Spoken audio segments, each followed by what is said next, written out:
Welcome Kasturians.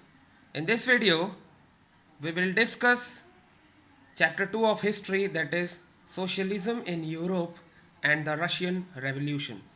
So let's start. The age of social changes, when we see, it was the French Revolution that occurred in France, and with this revolution the doors were opened for a complete transformation, that is a new change the people wanted and were willing to accept to bring about the changes in the present structure, the way society was structured. But the ideology was different. Everyone was not willing in Europe to get or to may bring about a complete transformation. On the basis of their ideas of restructuring the European countries, they came to be known as the conservatives, the liberals, or the radicals. Now, who were the conservatives? There were people who wanted a complete transformation of the country, but the responses they varied from people to people. There were some people who accepted that some change was necessary, but they wished for a gradual shift. And there were some people who wanted to restructure the society, but in a radical manner. The conservatives, liberals, and radicals, they were divided into the four set categories on the basis of their ideology. The conservatives, they were against any change, they resisted change. Although they accepted that some change should be there, but it should be slow and it should also respect the past, that is the links from the past should also be maintained. Means a new society should be formed, but within the ongoing or the previous society, or the society which they were having in the past, that is they wished to establish or re-establish the monarchy. Then liberals. Liberals wanted a nation.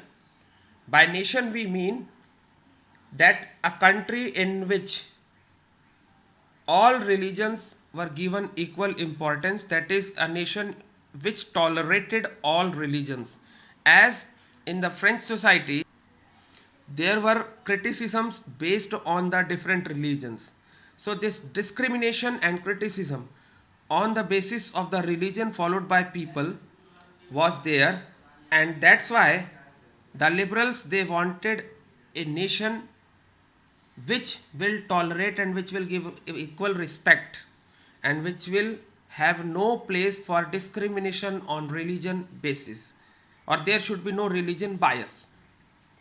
They argued for an elected parliamentary government which can create new laws and which can interpret with a trained judiciary, and that judiciary was independent of the influence of the rulers and the officials. But they were not democrats. Why? Because they were in favor that only men with property should be given the right to vote. They were not in favor of universal adult franchise, that is they do not want that the women should be given an opportunity to go and cast their votes in framing the government. Then who were the radicals?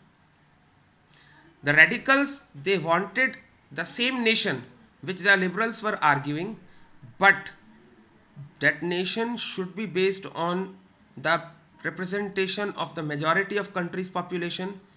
They disliked the concentration of property in the hands of a few, and they were not in favor of existence of private property.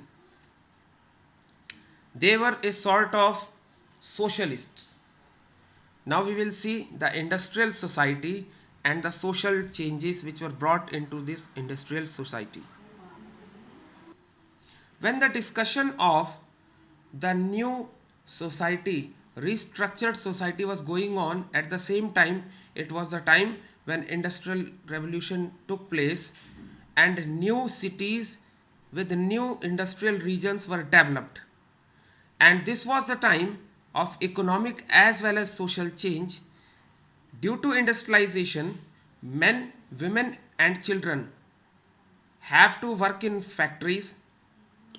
The working hours were long, but the wages were poor. They were paid low wages, and most of the factory owners, they were often liberals and radicals. And unemployment was very common during the times of low demand.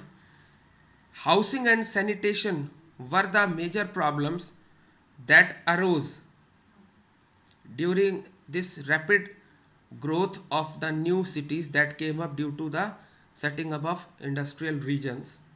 So these factory owners, and they were liberals and radicals, that is, they were of the opinion that whatever profit they were earning, it should be distributed among the people who are actually working in the factories or industries. And they believed that the workforce in the economy should be healthy and the citizens should be educated. And that's why the nationalists, the liberals and radicals, they became revolutionaries, and they wanted revolutions to put an end to the kind of government, that is the aristocratic government, which was actually the country was having. Then the socialism, idea of socialism, it came to Europe. The socialists, they were against private property, as socialism is a sort of customs in which the resources, they are to be managed and controlled by the state, and they are utilized not for private profit making purposes, but these resources, they are put to use to bring about the development and to bring about the upgradation of the society or the common people. That is, the profits which are earned by employment of resources in socialistic economies or socialistic countries, they are primarily used for the development of the people and welfare of the people.